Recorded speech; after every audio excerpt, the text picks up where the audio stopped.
I don't wish injury on someone, but I almost hope for his sake it's an injury because he's been just atrocious behind the plate, and now he's getting exposed for it. Right. But he did pitch, so...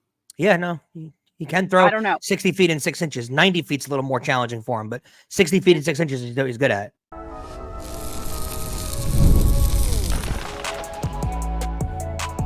You are Locked On Yankees, your daily New York Yankees podcast. Part of the Locked On Podcast Network, your team every day. Welcome to Locked On Yankees, which is part of the Locked On Podcast Network, your team every day. Thank you for making us your first listen every day. I'm Stacey Gotsoulias. Today's episode of Locked On Yankees is brought to you by Tax Network USA. Did you know that it's never too late to resolve your tax issues with the IRS? Don't wait. Reduce your tax debt and get help from a team of licensed tax professionals. Call 1-800-549-1000 or visit tnusa.com/lockedon. With me, as usual, my co-host, Brian McKeon. Good Lord. My silence should be deafening. Woo! Let's not even bother. Before we get started, don't forget, subscribe to the podcast on whichever podcasting platform you prefer. Subscribe to our channel on YouTube. A bunch of you are. Thank you very much. Like our videos, hit the bell so you're notified when those videos go up. Coming up on today's show, it's Fanmail Friday. As it says in the rundown, thank God it's Fanmail Friday, because that gives us an out and we don't actually have to talk about certain things. So we can, just ignore them and forget that they happened. Sure, yeah. The worst by far game of the season. I guess if there's a Trevino pitched well. Yeah, he did okay. Yeah. At least we know he can pitch. Good. Yeah, Trevino can pitch. Actually, let's get into it. As usual, first question from insider Betty, who actually has a question about Trevino.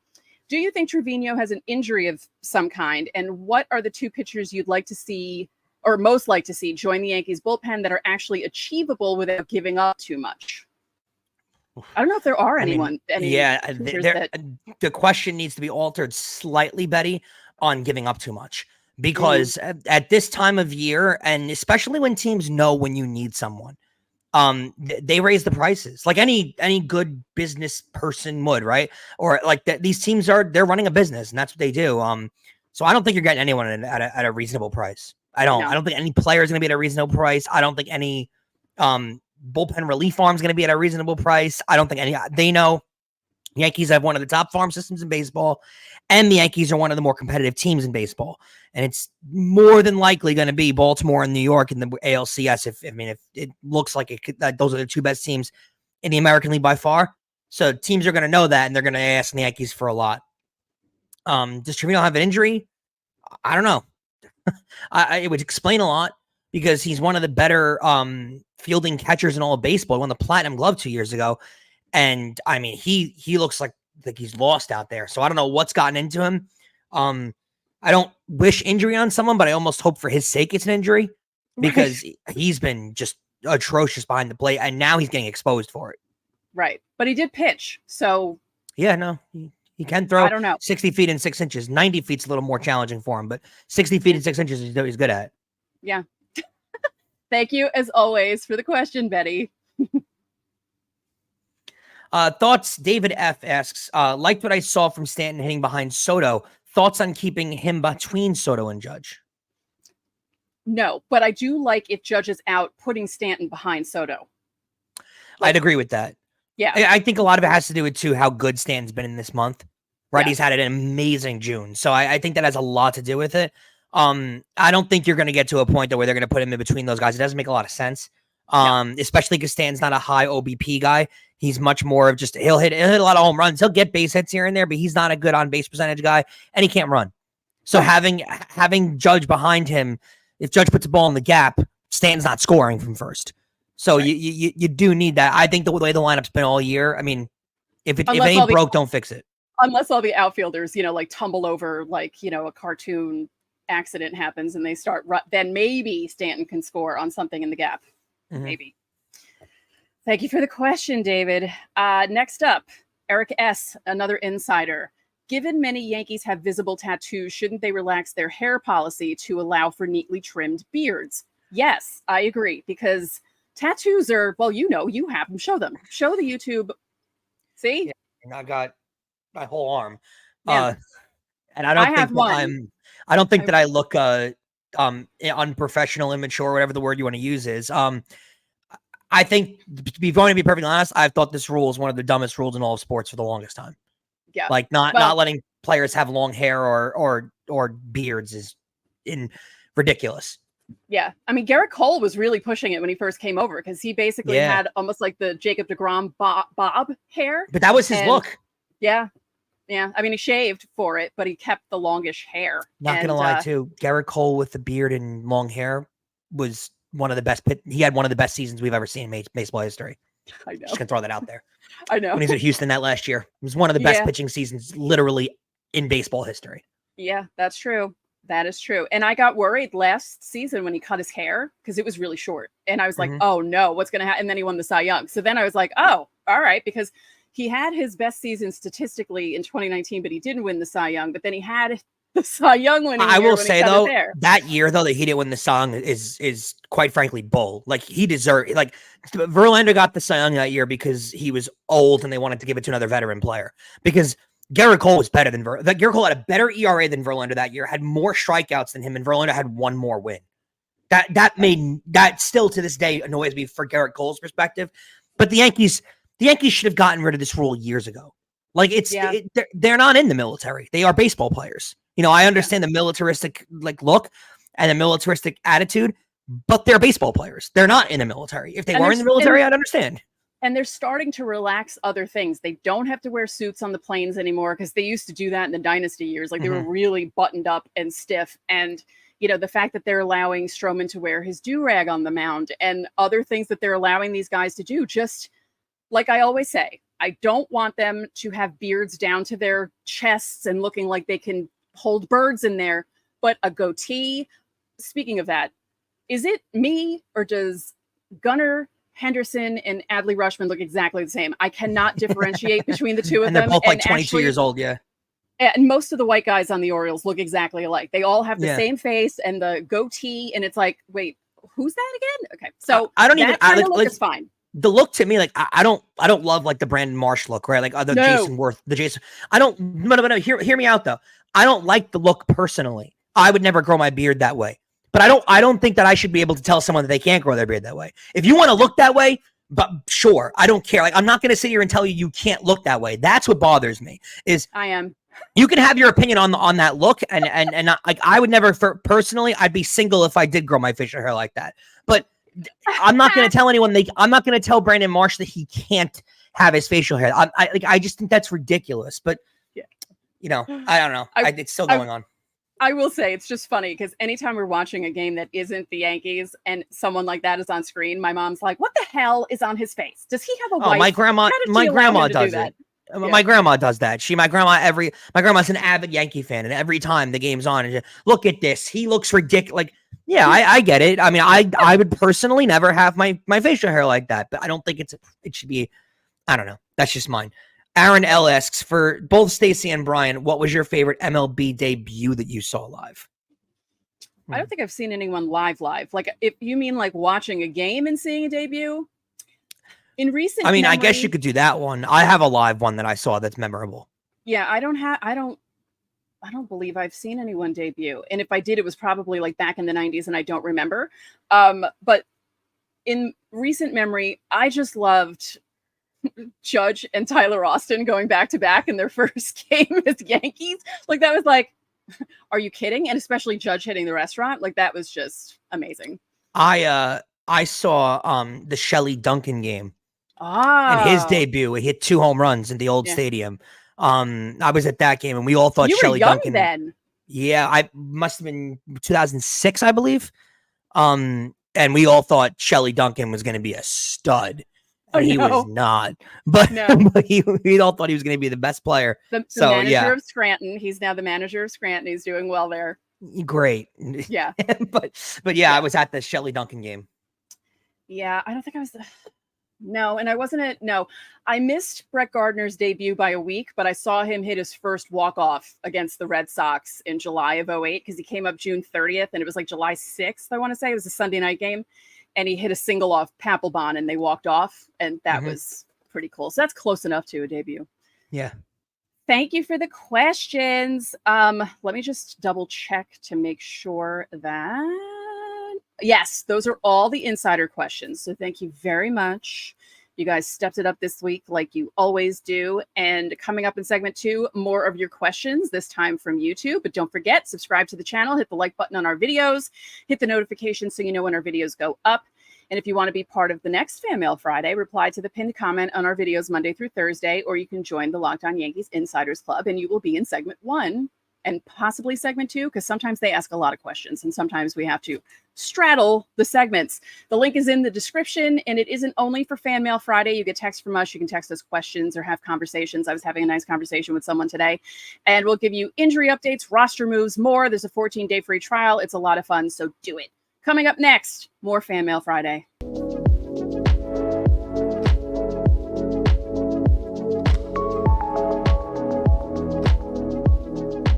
You know that instant confidence boost you get from an outfit that makes you look really good? Well, that's what I get with Stitch Fix. I just give my stylist my size, style, and budget preferences. I order boxes when I want and how I want, no subscriptions required. And then they send me 5 just for me pieces, plus outfit recommendations and pro styling advice. I keep it works and send back the rest. Guys, we all want to take our girlfriends out and go out for dinner and have a great night, right? I can't wait to take my beautiful girl out in a few weeks for dinner and stuff. So Stitch Fix is going to help me pick out the best outfits possible so my lady feels like she has the greatest looking guy in the room. And if you don't love something, you get to send anything you want back from Stitch Fix. Ugh.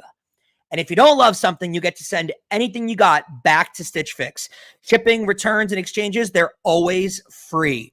Style that makes you feel as good as you look. Get started today at stitchfix.com/MLB and get $20 off your first fix. That's stitchfix.com/MLB for $20 off. Stitchfix.com/MLB. Must redeem within 7 days of sign up.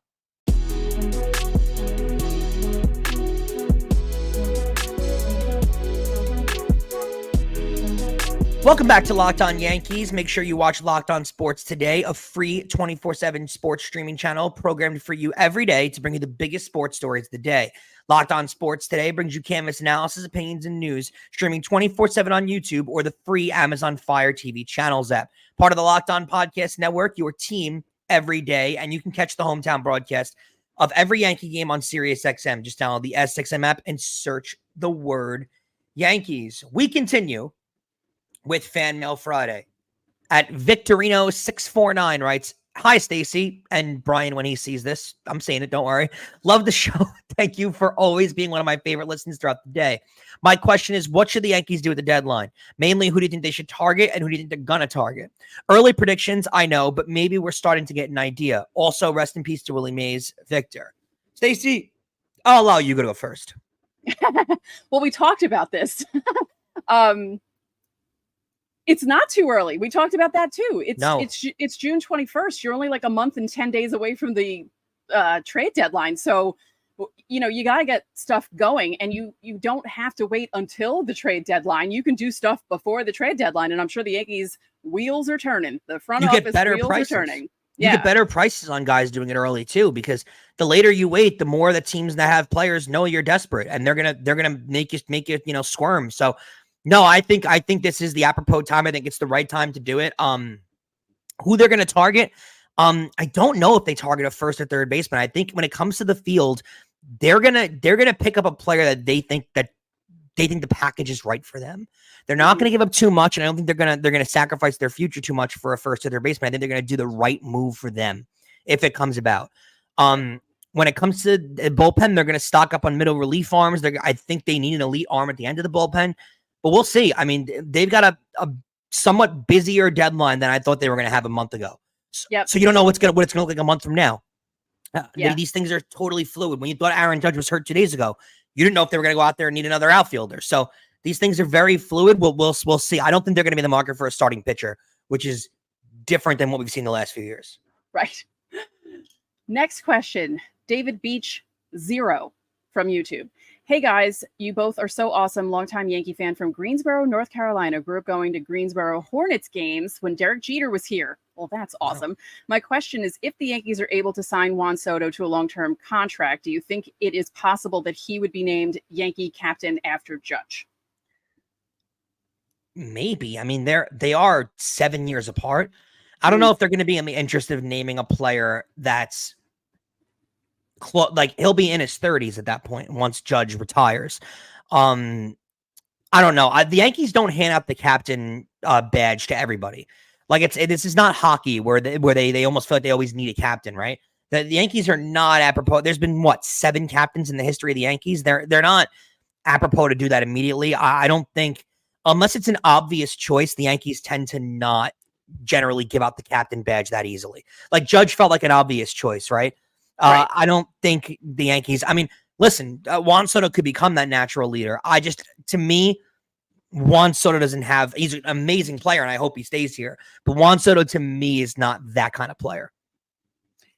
There have been 16, by the way. Because I was like, really? I thought it was a lot less than that. Yeah, no, it's 16. It's just some of them have been for a while. Like, like there were more earlier and then.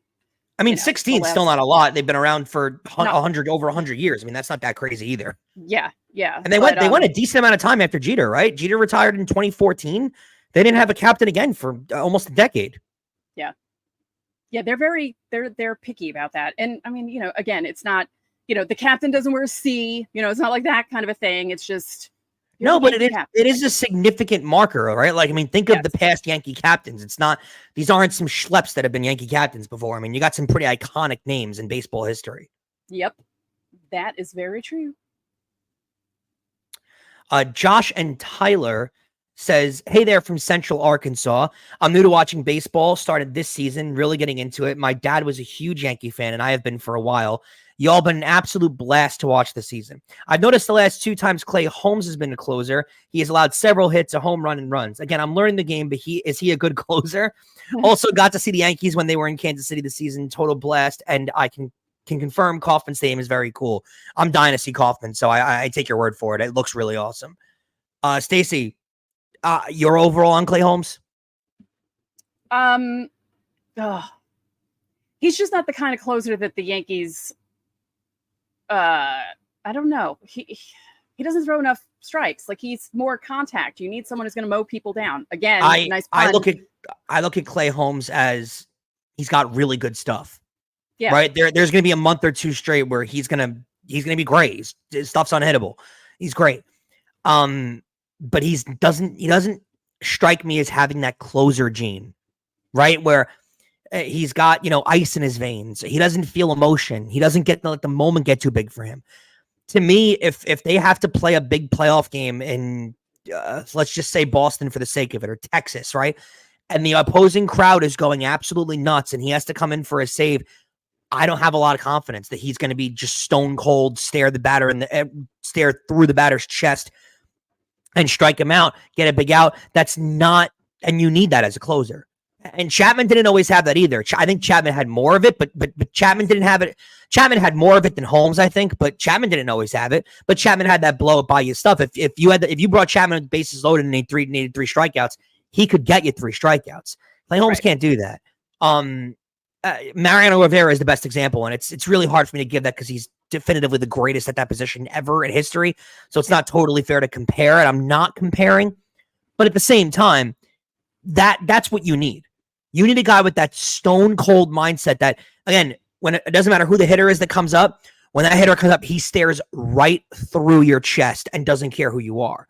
Right. Mariano Rivera blew big games. People tend to forget that because he's the greatest of all time. He blew a World Series save in Game 7. Like, Mariano Rivera blew games too.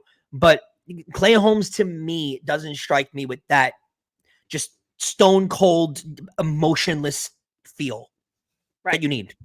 And you need a guy, like you said, it's fine to get people on base, but then you also need to have strikeout stuff. Like David Robertson would get people on base, like that game in the 2009 division series, where it was like bases loaded, no outs. And then he was able to get 3 outs. And he was able to strike people out if he needed to.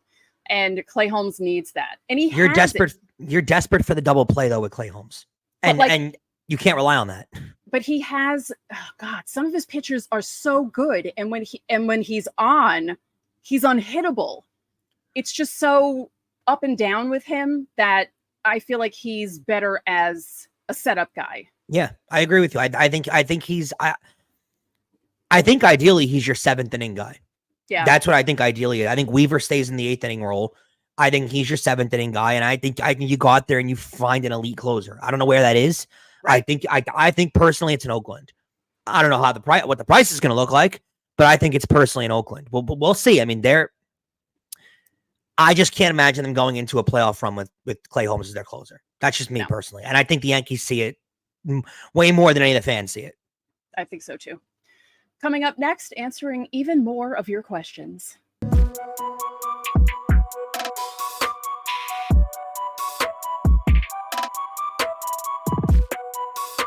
Here on Locked On Yankees, we pride ourselves on getting you the latest news for your team, whether it's the offseason, the draft, spring training, the playoffs, injury updates, rehab updates. It's year-round. You know what else is year-round? Collection season. Just because tax season is over doesn't mean the IRS will stop coming after you for unfiled taxes.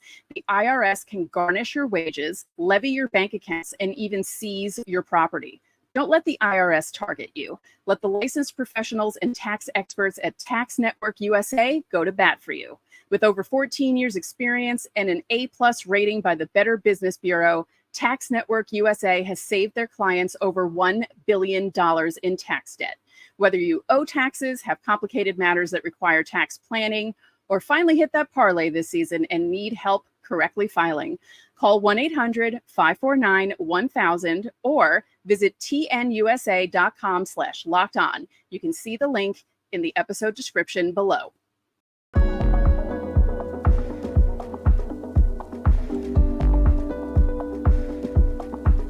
Locked On has launched the first ever national sports 24/7 streaming channel on YouTube, and now it's also available on Amazon Fire TV in the free Fire TV Channels app.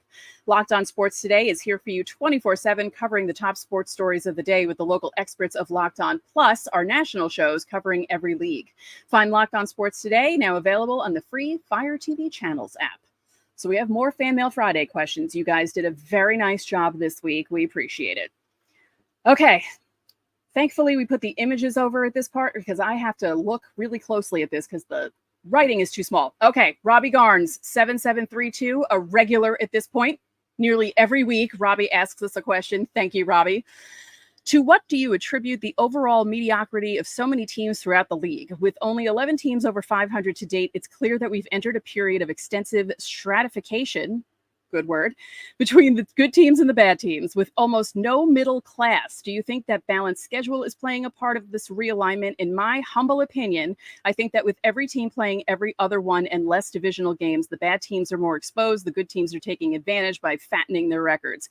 Do you agree with this assessment? And if not, what else is different this year as opposed to others? Thanks, and always a pleasure to listen to you guys. I don't agree with the assessment because the 62 Mets exist. And they basically only played their division. They were just terrible. Honestly, I think what contributes to teams being bad in baseball is shared revenue. They decided to start it years ago, and they were under the impression when they did shared revenue that, now everybody's equal. Now everybody's getting the shared same amount of money, and everybody can spend. And the Kansas City Royals can now give out a $300 million contract. Well, little did they know, all it did was inspire baseball owners to not care if their teams are bad. Because now if the Kansas City Royals are getting the same $500 million check that the Yankees get at the end of the year and the Red Sox get at the end of the year and this one and that one gets at the end of the year, they don't care if they're bad. So now if the Baltimore Orioles lose 112 games and the Yankees win 112 games, they're getting the same check in the mail. That's not counting like streaming revenue. That's the part of the S network. When you have your own channel and you're that popular, you make money privately off that. But sharing the revenue off, I don't know if you guys are aware of this because a lot of baseball fans surprisingly are not. So this is not insulting to me and me explaining this to any of you guys, but all jersey sales, signed baseballs, memorabilia, ticketing items and stuff like that, not affiliated with Major League Baseball and not specifically Yankees, all of that money is put into a pool at the end of the year. All of it. And the national television deal with Fox. All of that money is put into a pool. That's including Amazon Prime money, Apple TV money. So even though most of the Amazon Prime money winds up being Yankee games, and most of the the Apple games wind up being Yankees, Dodgers, they the big matchups, right? They're not putting lowly teams on those games. All that money at the end of the year is split 30 ways and given to all the teams. So when you look at it that way, it actually is inspired. And they thought by doing that, when they decided to split the revenue, you would eliminate the Yankees, the Dodgers, the Red Sox, the Cubs from being the only teams that can give out these massive contracts. What it did was keep allowing the Yankees, Dodgers, everyone to keep giving out these massive contracts. And the owners of the teams that were making no money prior were just like, oh my God, I'm making so much more money now. I'm just going to keep it. And that's why you have what happens now. And that's why teams like the Oakland Athletics have stayed miserably bad. Because when no one goes to the games, they don't care. They're not buying tickets. That same check still cashes. So it is upsetting, but I think that's got a big thing to do with the amount of mediocrity in poor teams is ownerships don't care. They're making money regardless. Yep. Sorry if that was a little bit of a long rant, but it's a passionate topic of mine because baseball is the only sport where we do that, where we share all the revenue because they thought they were being intuitive and they were ahead of the time and they were going to figure things out that other sports couldn't figure out. You don't have this problem in the NFL. You have bad teams in the NFL, but they're all trying to win. They're just bad. They just run poorly.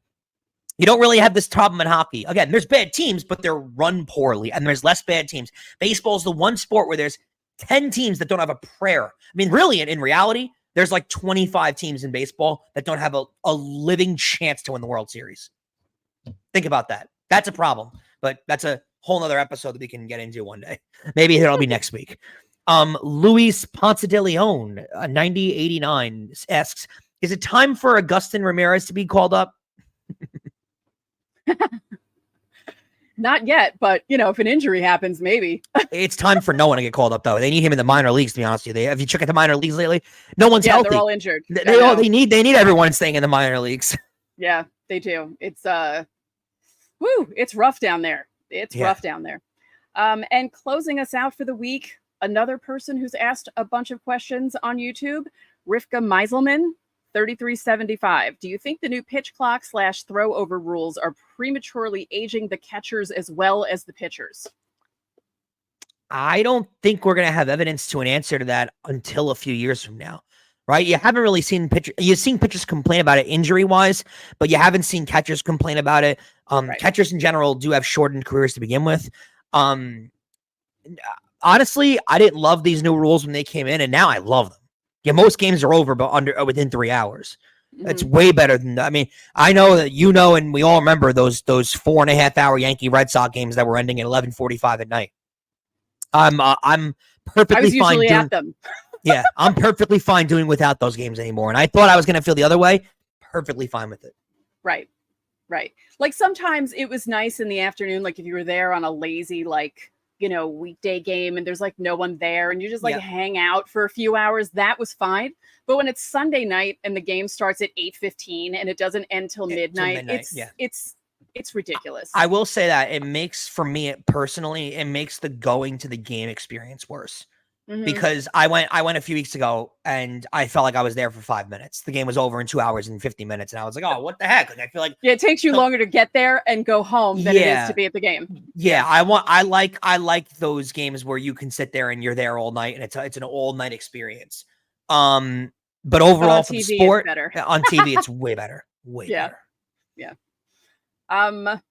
Well, we're pretty much out of time, but the Yankees are playing the Braves. They're heading into this series limping, really, because they lost 2 out of 3 to the Red Sox, 2 out of 3 to the Orioles.